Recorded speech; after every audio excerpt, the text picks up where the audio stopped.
हर हर महादेव दोस्तों, हम जानेंगे पाप मोचनी एकादशी व्रत कथा के बारे में, तो बने रहे मेरे साथ अंत तक। कृष्णाय वासुदेवाय हरिये परमात्मने प्रणतः क्लेशनाशाय गोविंदाय नमो नमः।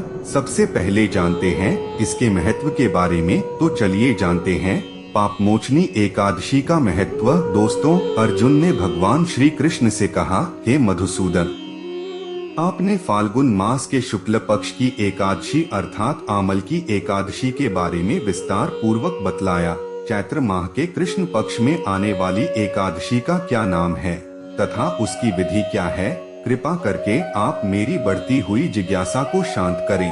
भगवान श्री कृष्ण ने कहा, हे अर्जुन, चैत्र मास के कृष्ण पक्ष की एकादशी को पाप मोचनी एकादशी के नाम से जाना जाता है।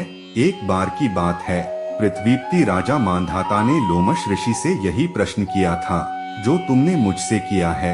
आठ जो कुछ भी ऋषि लोमश ने राजा मांधाता को बतलाया वही मैं तुमसे कह रहा हूँ। राजा मांधाता ने धर्म के गुह्यतम रहस्यों के ज्ञाता महर्षि लोमश से पूछा, हे ऋषि श्रेष्ठ, मनुष्य के पापों का मोचन किस प्रकार संभव है?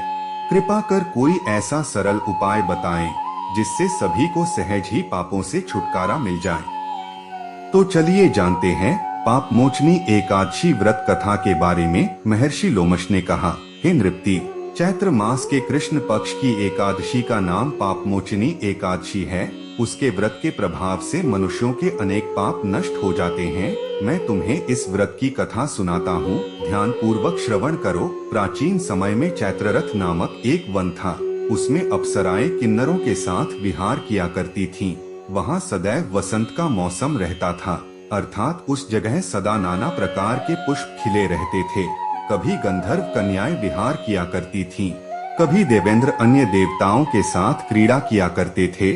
उसी वन में मेधावी नाम के एक ऋषि भी तपस्या में लीन रहते थे। वे शिव भक्त थे। एक दिन मंजुघोषा नामक एक अप्सरा ने उनको मोहित कर उनकी निकटता का लाभ उठाने की चेष्टा की, इसलिए वह कुछ दूरी पर बैठ वीणा बजाकर मधुर स्वर में गाने लगी।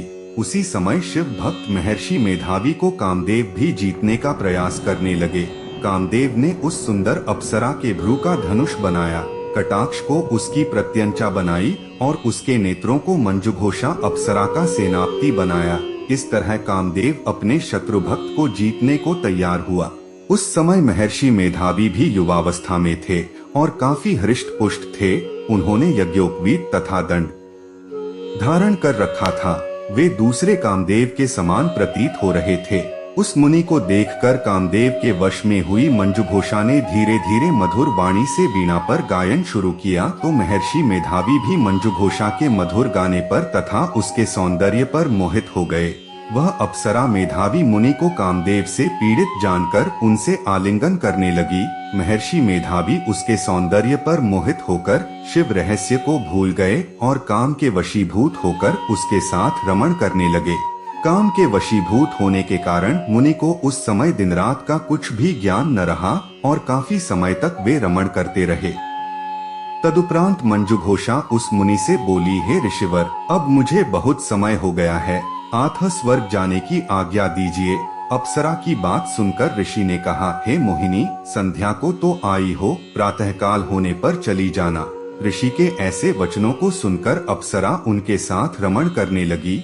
इसी प्रकार दोनों ने साथ साथ बहुत समय बिताया। मंजुघोषा ने एक दिन ऋषि से कहा, हे विप्र, अब आप मुझे स्वर्ग जाने की आज्ञा दीजिए। मुनि ने इस बार भी वही कहा, हे रूपसी, अभी ज्यादा समय व्यतीत नहीं हुआ है, कुछ समय और ठहरो। मुनि की बात सुन अप्सरा ने कहा, हे ऋषिवर, आपकी रात तो बहुत लंबी है, आप स्वयं ही सोचिए कि मुझे आपके पास आए कितना समय हो गया, अब और ज्यादा समय तक ठहरना क्या उचित है? अप्सरा की बात सुन मुनि को समय का बोध हुआ और वह गंभीरता पूर्वक विचार करने लगे। जब उन्हें समय का ज्ञान हुआ कि उन्हें रमण करते 57 वर्ष व्यतीत हो चुके हैं, तो उस अप्सरा को वह काल का रूप समझने लगे। इतना ज्यादा समय भोग विलास में व्यर्थ चला जाने पर उन्हें बड़ा क्रोध आया। अब वह भयंकर क्रोध में जलते हुए उस तप नाश करने वाली अप्सरा की तरफ भ्रिकुटी तान कर देखने लगे। क्रोध से उनके अधर कांपने लगे और इंद्रियां बेकाबू होने लगी। क्रोध से थरथराते स्वर में मुनि ने उस अप्सरा से कहा, मेरे तप को नष्ट करने वाली दुष्टा, तू महापापिन और बहुत ही दुराचारिणी है। तुझ पर धिक्कार है। अब तू मेरे श्राप से पिशाचिनी बन जा। मुनि के क्रोधयुक्त श्राप से वह अप्सरा पिशाचिनी बन गई।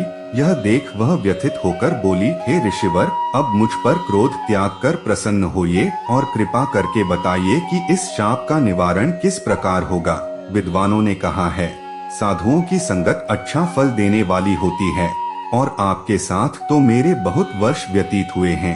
अतः अब आप मुझ पर प्रसन्न हो जाइए, अन्यथा लोग कहेंगे कि एक पुण्य आत्मा के साथ रहने पर मंजुघोषा को पिशाचिनी बनना पड़ा। मंजुघोषा की बात सुनकर मुनि को अपने क्रोध पर अत्यंत ग्लानि हुई, साथ ही अपनी अपकीर्ति का भय भी हुआ।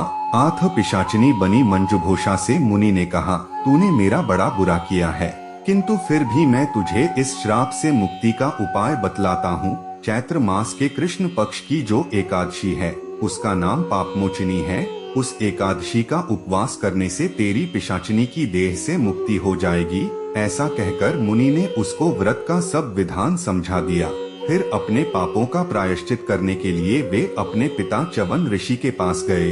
च्यवन ऋषि ने अपने पुत्र मेधावी को देखकर कहा, हे पुत्र, ऐसा क्या किया है तूने कि तेरे सभी तप नष्ट हो गए हैं, जिससे तुम्हारा समस्त तेज मलिन हो गया है।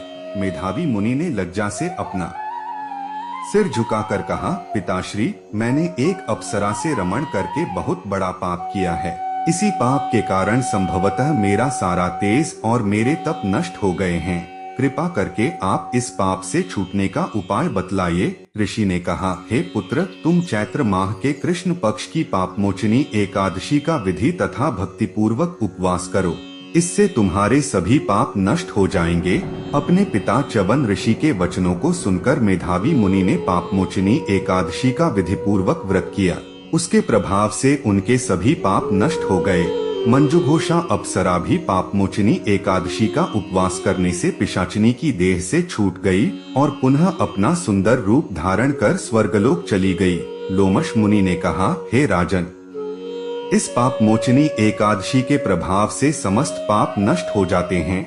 इस एकादशी की कथा के श्रवण व पठन से 1000 गौदान करने का फल प्राप्त होता है। इस उपवास के करने से ब्रह्मा हत्या करने वाले, स्वर्ण चुराने वाले, मद्यपान करने वाले, अगम्यागमन करने वाले आदि भयंकर पाप भी नष्ट हो जाते हैं और अंत में स्वर्गलोक की प्राप्ति होती है।